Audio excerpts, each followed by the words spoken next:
Hello, everyone, and welcome to another episode of the Career Evangelist podcast. On today's show, we are joined by a global trust strategist, TEDx speaker, and Harvard Business Review contributor, Laura Kriska, who is also a former employee at Honda Motors Company, headquartered in Tokyo. She has spent over 30 years helping leaders eliminate the us versus them mindset. And this mindset, we believe, silently kills career and performance. Mhm. Now, if you want to build influence, credibility, and trust faster, this episode is for you because our guest today, Laura, is going to be teaching us, telling us how to build trust. And with that, we welcome Laura. Hi, Laura. Welcome to the show. Hello, Bola. Thank you so much for having me today. Awesome. It's good to have you join us today. And I know I just said it that you started your career with Honda Motors, I think at the age of 22. Uh, that was your first job, I believe. Is that so? 私はアメリカから初めての女性、日本に本社におりました。Yeah, I was the first American woman to work in the Tokyo headquarters, which I was just saying in Japanese. Okay. So yeah, I also brushed up on my Japanese and I was going to say hello to you in Japanese, which I found out to be konnichiwa. Did I say that right? Perfect. Uh, Actually, that's perfect pronunciation. And I love that you knew speak Japanese and you refreshed your memory of that one word. I think that type of activity, that action, is mhm. something that I consider a we builder Yeah. action. Okay. Just it's not becoming fluent in a different language, it's just learning one word. Exactly. So I know just two words, and that was the first one. Maybe I'll tell you the second one during this conversation. So now let's go into it, Laura. How does us versus them thinking, how does that quietly stall someone's career growth? It's such an important question, Bola. And I think that it's the kind of question uh, that people don't ask themselves very often because these us versus them dynamics are built in to the workplace. Mhm. For example, sales versus marketing, engineering versus manufacturing, blue collar versus white collar, front office versus back office. These are different departmental groups and they exist, but they can damage a person's career when the divide becomes so great that the individuals inside the same organization behave as competitors toward one another. So let me give you an example. Is that okay?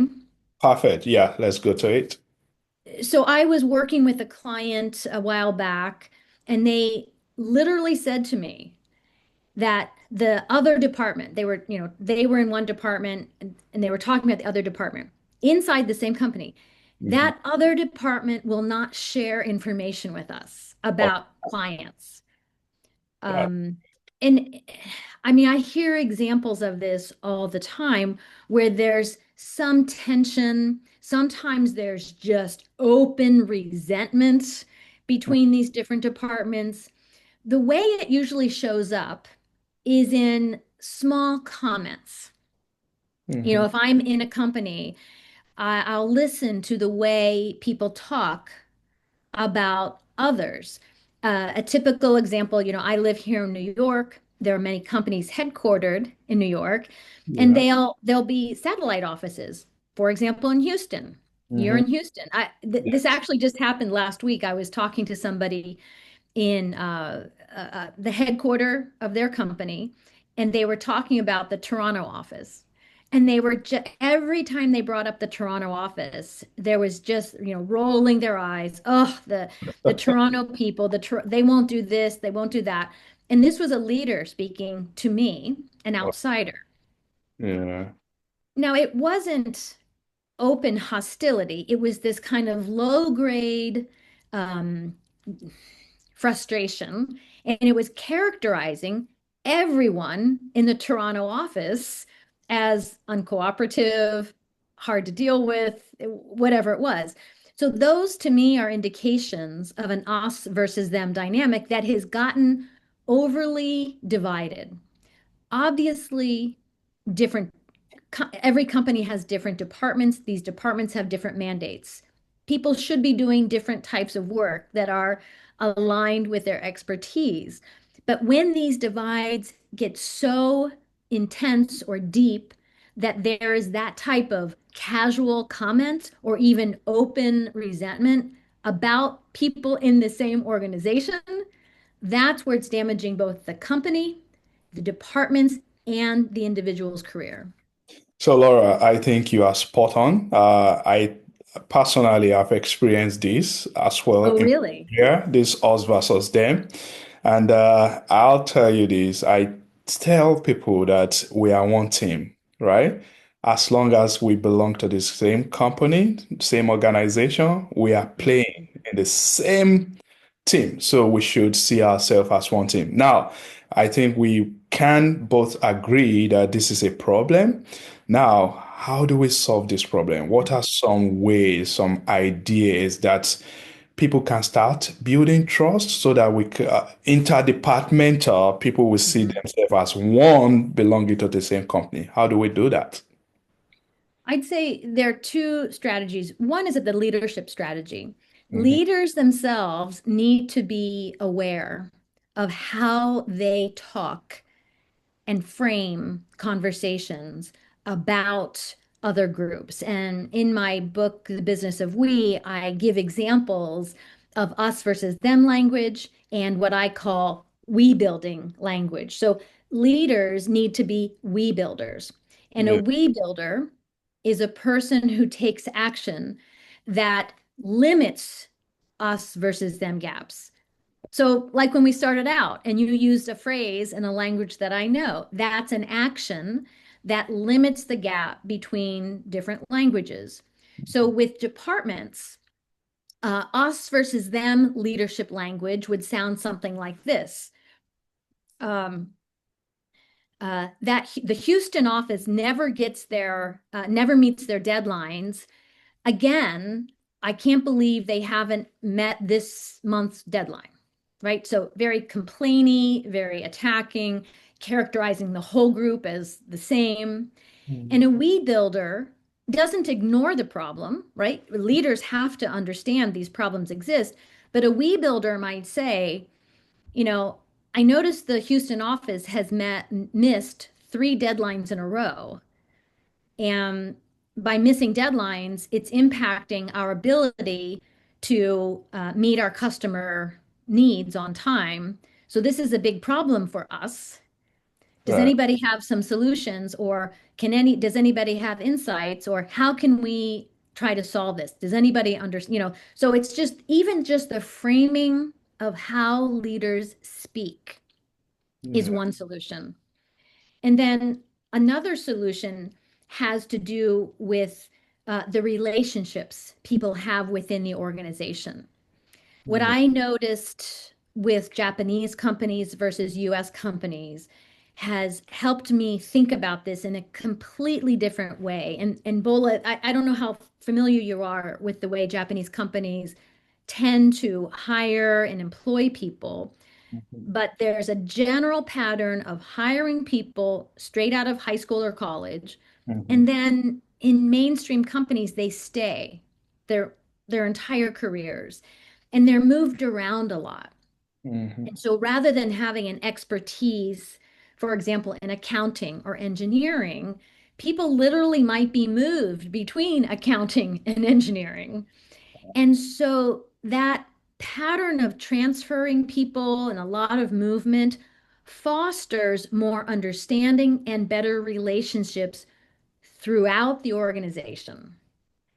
Now, US companies tend not to behave that way, and that's fine. I'm not saying we should follow the Yeah. Japanese system, but I'm suggesting that there are things we could learn from that highly mobile way of employing people. So when I hear, for example, New York people talking about Yes. Houston, sorry to be picking on Houston, I would think one strategy would be for me as an individual in New York, especially as a leader, what are my relationships like with the people in Houston? Do I know everyone by name? Are there any people there with whom I've shared a meal? Have we even met, with our hybrid workplaces? Many people these days literally have never met each other in person, yet they're expected to achieve this high level performance, just like before the pandemic. And it's just not realistic when you don't have those relationships. So back to the solution is to reflect on yourself, think about the us versus them dynamic, and look at yourself. Have you done the work to build up your relationships with key people in that group that you are kind of thinking of as them? Okay. Okay, no, that's good. I like the way you said it. It's all about framing. You are not telling people not to talk about problems or if they need to meet certain deadlines, but the way they frame it is what matters. And now that will take me to my next question about leadership because you've mentioned Mhm. leadership in a number of times here. Mhm. What behaviors do you think leaders need to start modeling so that they will help the entire organization to develop that mindset of heart, Mhm. not against being against the other departments? Mm. I mean, it would be the way they frame things, the relationships they have, the two things I just mentioned. And then one additional thing is how are resources utilized? And resources can refer to a lot of things: money, space, time, physical resources. And one thing I've noticed in a lot of companies, not every company, there's sometimes a hierarchy where certain groups are considered more important. Maybe Yeah, they are the revenue generating groups. right. And obviously, generating revenue is very important. But the generate revenue generating groups do not act independently. They Yeah. are fortified by non-revenue generating groups. And I think there's a notion that if you're not generating revenue directly, you're not as important. And this kind of thinking is wrong. It causes us versus them dynamics. And it has the attitude of when there are resources. Let's use a non-monetary resource as an example. Let's say a space in the building, a conference room, for example. If there is an inherent default hierarchy that everybody kind of has agreed to implicitly or not, that there's this idea that, oh, that group should have the conference room or they're entitled or they should, that kind of thinking can really undermine the notion of we and a more collaborative approach. And obviously, this also applies to money. And this is one that's really difficult to challenge leaders on because we should be paid for our work, obviously. But how much do you pay? Yeah. And is it right to pay one group X amount and another group a lesser amount? And Yeah. obviously, there are formulas and a lot of thought that needs to go into this. But my overall experience is that when those resources, in terms of payment, income, salaries, when there's a big difference and a kind of implicit hierarchy that one group is more important than another, that can quickly undermine a collaborative, we building approach to the organization. Okay, so you mentioned hybrid the other time, and we Hmm. know that the post-COVID world has ushered in this hybrid working environment. Hmm. Now, how what do you tell people that are hybrid or maybe mostly remote in Mm. terms of how they can still make sure that they are well incorporated with the team so that Mhm. this us versus them atmosphere is not segregating them from the entire group? Great, timely question for 2026 because there's so many people working remote. And one of the first things is that it's not only the job of people working remotely to Mhm. foster these connections. I think that's often the default, right? We think, oh, that person's working remotely, so it's that person's job.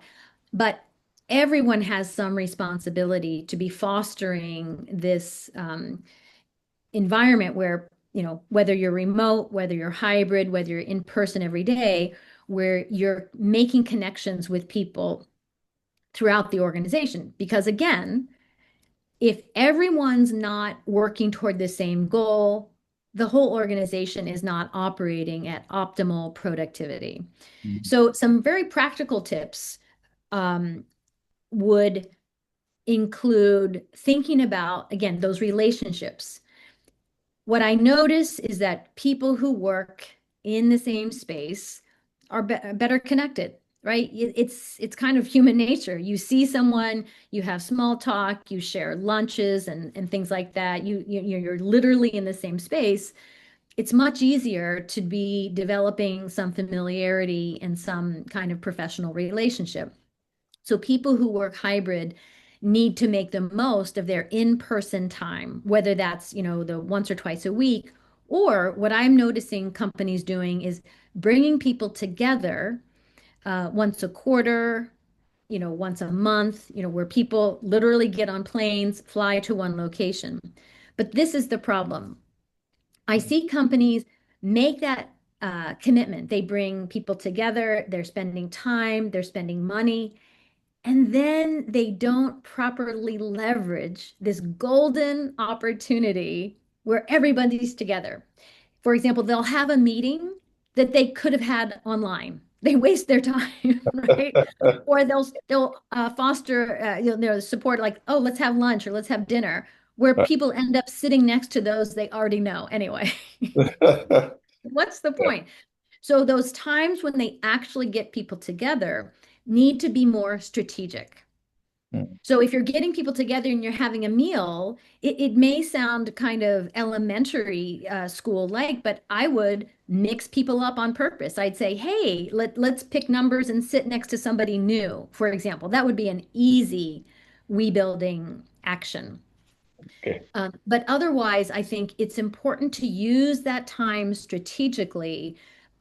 I've been using, I facilitate an activity. It's a 90-minute activity called the Team Machine, and it quickly gets people connected in a really strategic way because it's using behavioral science and getting people to connect in a way that usually might take weeks or months.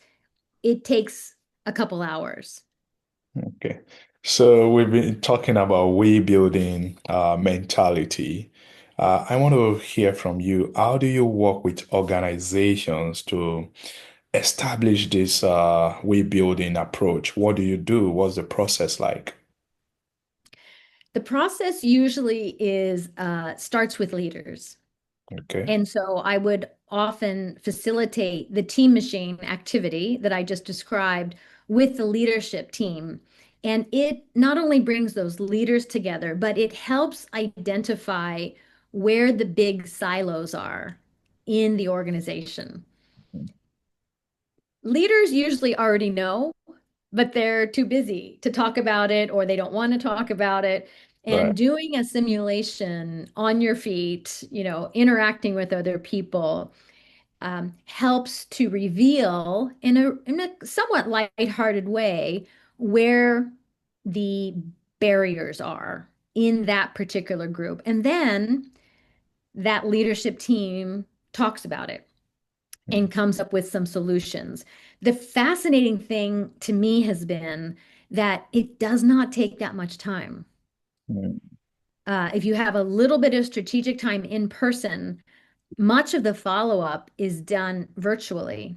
Because here's the thing, Bola, the leaders themselves know what actions they should take. Mhm.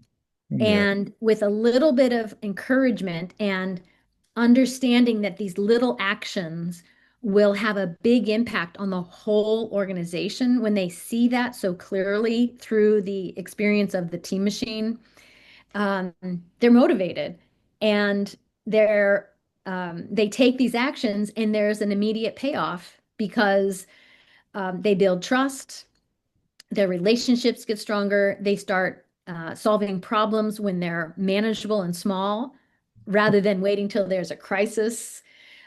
So that's been one of the ways that I work with leadership teams. Okay. So to someone out there listening to us now, if they want to start building this trust and having this we building mentality, are Mhm. there some habits that can help Mm. accelerate this for them? So I often say that to be a we builder, you need two things. And Okay. these two things are free and accessible to anyone. Okay, that's good. Do you want to know what these are? Absolutely. Number one is the willingness or the genuine interest to bridge a gap, whatever that gap is, right? If, like you were saying, you had experienced a gap in your own corporate experience. So if I'm working with a group or I'm talking to somebody out there, I'd say, what's the gap? What's the us versus them gap that's preventing full optimal productivity for you personally? So you have to, be really actually interested in genuinely closing that gap. That's the first thing. That Mhm, doesn't cost anything. That just requires a moment of reflection. And mhm, then the second thing is sometimes hard for people, but it's the willingness to look at yourself mhm. and ask, what have I done? What actions have I taken? Have I just wished that these two groups got along? Did I just wish I had a better relationship? Did I wish someone invited me to lunch, so that I could get to know them? So rather than just thinking about and wishing, what actions have you taken to try to build up this relationship?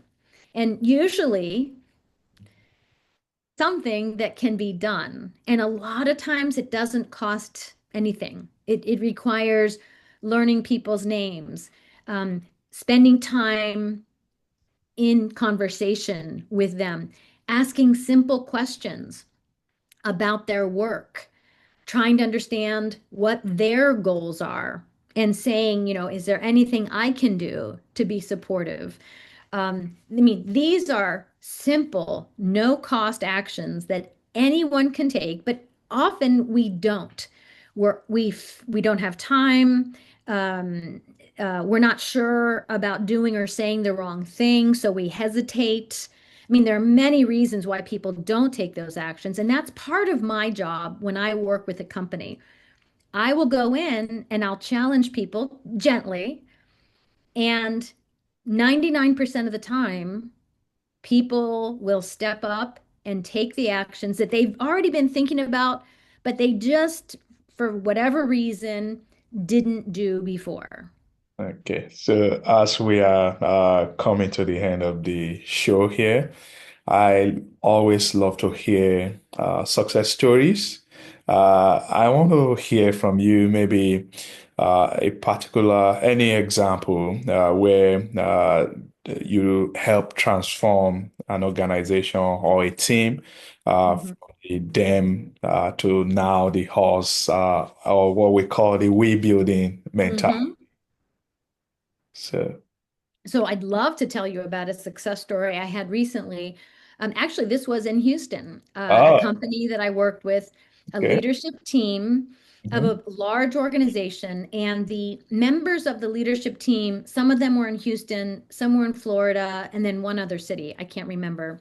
Hmm. And um, some of the leaders knew each other well, some had been recently hired. So there were varying levels of trust Yeah. within that leadership team. But that leader, it was a HR, human relations leadership team. So they were responsible to support the many hundreds, maybe thousands of employees in that company, benefits, payroll, all the different things that HR does. And uh, during the in-person engagement, when I was working with them, I like to use live polling questions that are anonymous.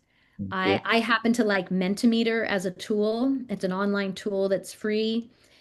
And the reason I use it, and I think anybody listening can use Mentimeter, when you ask anonymous questions, your employees and colleagues will tell you things that they would never say to your face. That's So true. I asked this group anonymously, I think there were 9 people in the group at the time, how many of you have reached out to another leader who was sitting around that table to build up your trust and relationship? Not for a work purpose, but, and I think 2 out of the 9 said yes, they had, within the past quarter, which Mhm. was shockingly low, shockingly low.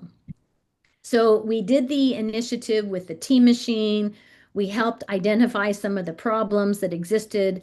And then a month later, we met virtually online, and I asked again the same question. And then it was 4 out of 9. Wow. And then another month later, again, very short periods of time. All right. By the end, I think 3 months later, 8 out of the 9 It's had good. done this. 8 out of 9. And it didn't take that much effort in terms of time spent working on these issues. It just required, using behavioral science where you check in, you ask people to make commitments, and just follow up, being accountable. They did the work and their organization got stronger because of it. Oh, that's so good. So now we have come to the rapid fire question section. So, Okay. Laura, trust or competence, which comes first for you? Trust. Trust. What's the biggest trust killer at work? Not being truthful, not doing what you say you're going to do. Okay. One phrase professionals should stop saying. What would it be? Should stop saying, Yeah, it's not my job. it's not my job. So one phrase that build instant credibility was that. How can I help you be successful? Oh, I love that. Remote work, advantage or disadvantage? Advantage. Advantage. Okay. Best way to repair broken trust. Take responsibility and apologize. What's the most Genuinely, genuinely apologize. Genuinely apologize. What's the most underrated leadership skill? Apologizing and taking responsibility. Finally, Laura, is there any message that you want to tell our listeners here that I've not asked you so far? I am on a mission to inspire a we building revolution where individuals take action to close any us versus them gap that disrupts productivity, unity, and peacefulness in the world. But I cannot do this alone. I need your help, Bola. I need your listeners' help so that the We Building Revolution will create a more welcoming, productive, and safe place for all of us. And I am joining that mission, and that's why we are here on the Career Evangelist to continue to spread this message because I truly believe that this is something very important in organizations. So we'll continue to spread the message. It's one team, no more us versus them. That's the message. We building, that's the mentality. Thank you Building. for coming on the show, Laura. I enjoyed this conversation. Thank you so much. I really enjoyed talking with you. All right. Have a good one. Thanks.